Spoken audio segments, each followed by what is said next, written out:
अस्सलाम वालेकुम दोस्तों, मैं हूं असलम आलम और आप देख रहे हैं गल्फ एक्सपर्ट। दोस्तों, इस वीडियो में आप लोगों के सवालों के जवाब देने वाला हूं, तो वीडियो को लास्ट तक ज़रूर देखें। हो सकता है कि आपके मन में उठने वाले सवाल का जवाब भी आप लोगों को मिल जाए।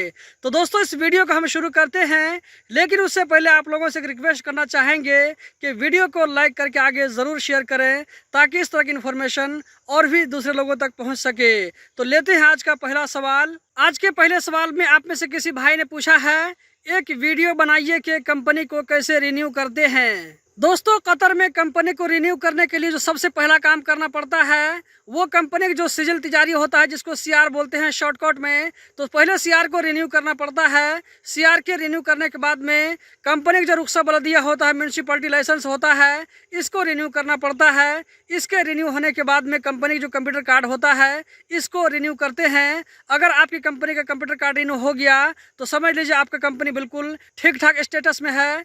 यहाँ पे आप लोगों को ये भी याद रहना चाहिए कि सिजिल और रुख्सत दोनों में से अगर कोई भी पेपर अगर एक्सपायर रहेगा तो इसके एक्सपायर होते हुए कंप्यूटर कार्ड रिन्यू नहीं होगा। कंप्यूटर कार्ड में डेट है, लेकिन सिजिल और रुख्सत का डेट खत्म हो गया तो इससे कोई भी दिक्कत की बात नहीं होती है। आज के दूसरे सवाल में किसी और भाई ने पूछा है, मेरे पास कतर का लाइसेंस है, 2 साल का एक्सपायर है, वो चेंज हो जाएगा कि नहीं। शायद इसने ये पूछना चाहा होगा कि मेरे पास में कतर का लाइसेंस है, 2 साल पहले एक्सपायर हो गया है, तो वो रिन्यू होगा या नहीं होगा। तो मैं आपको बता देना चाहूँगा कि अगर आप कतर में हैं तो आपका लाइसेंस रिन्यू हो जाएगा, कोई भी दिक्कत की बात नहीं है। बस आपका आईडी कार्ड वैलिड होना चाहिए। अगर आप कतर से बाहर हैं या ये कि आप वीज़ा होल्डर हैं तो आपका लाइसेंस रिन्यू नहीं होगा।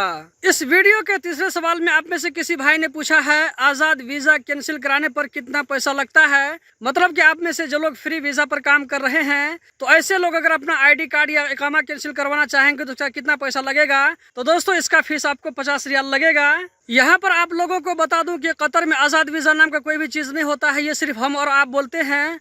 कतर गवर्नमेंट के सिस्टम में आज़ाद वीज़ा नाम का कोई भी चीज़ नहीं है। वहाँ पर सिर्फ 2 तरह का वीज़ा होता है, एक शख्सिया होता है और एक कंपनी का वर्क वीज़ा होता है। उसके अलावा जो दूसरी कैटेगरी की वीज़ा है, जो कि विजिट वीज़ा और इस तरह का जो फैमिली वीज़ा होता है, मैं इसके बारे में बात नहीं कर रहा हूँ। अब हम चलते हैं अगले सवाल में। अगले सवाल में आप में से किसी भाई ने पूछा है, भाई क्या मैं कतर में रह के बला गुरूब का फाइन दे सकता हूँ और दिया तो केस हट जाएगा या नहीं।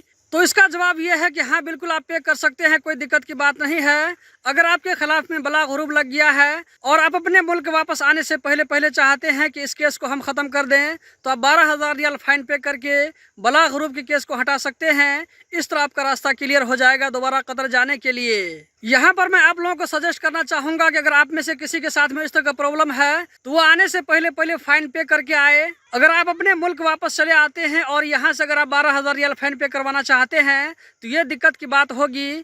कोई गारंटी नहीं है कि आप जिसको 12,000 रियाल फाइन पे करने के लिए दे रहे हैं वो फाइन पे करेगा या ये कि अपने जेब में रख लेगा।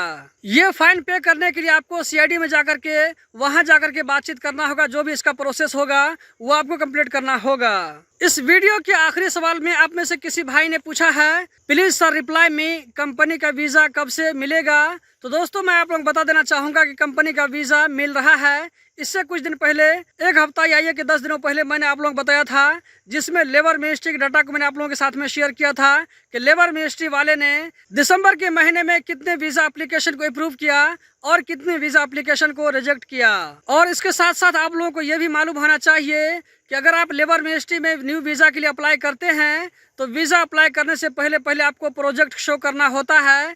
आपके पास में अगर काम का प्रोजेक्ट है उसको आप शो कीजिए, आपको वीज़ा मिलेगा। अगर आप वैसे ही बिना प्रोजेक्ट के वीज़ा के लिए अप्लाई करेंगे तो हो सकता है कि वो एप्लीकेशन आपका रिजेक्ट हो जाए। तो दोस्तों, यही थी आज की वीडियो। उम्मीद करता हूँ ज़रूर पसंद आई होगी। इस वीडियो को अगर आप यूट्यूब चैनल पर देख रहे हैं तो चैनल को ज़रूर सब्सक्राइब करें। अगर आप इस वीडियो को फेसबुक पेज पर देख रहे हैं तो पेज को ज़रूर लाइक और फॉलो करें। वीडियो को भी आगे शेयर करें। इस वीडियो को देखने का बहुत बहुत शुक्रिया।